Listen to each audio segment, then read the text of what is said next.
వాక్యం వింటున్నటువంటి ప్రియ సహోదరి, ప్రియ సహోదరుడా, దేవుడు నీతోనే మాట్లాడుతున్నాడు.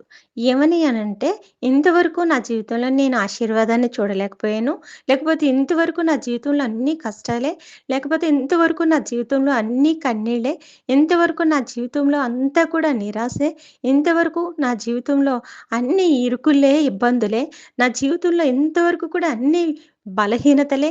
లేకపోతే ఇంతవరకు కూడా నా జీవితంలో నేను కృంగిన స్థితిలో ఉన్నానని నిరాశపడుతున్నావా? దేవుడు నీతోనే మాట్లాడుతున్నాడు. ఏమనో తెలుసా? దేవుడు నిన్ను ఆశీర్వదించటం మొదలుపెట్టాడు. మనుష్యులెవ్వరు కూడా దానిని అడ్డుకోలేరు. అవును కదండీ! దేవుడు మనలను ఆశీర్వదించటం మొదలుపెడితే అది మనుష్యుల వల్ల ఆపటం వాళ్ళ తరం కాదండి. ఎవ్వరు కూడా ఆయన ఆశీర్వాదాన్ని మన నుంచి తీసివేయలేరు. ఒకవేళ ఈ లోకములో వాటి వైపు మనం మనసు ఉంచుతున్నామా? ఇక నుంచి దేవుని వైపు మనం మనసు ఉంచినట్లయితే గనక ఆయన సెలవిస్తున్నటువంటి మాట, దేవుడు నిన్ను ఆశీర్వదించటం మొదలుపెట్టాడు.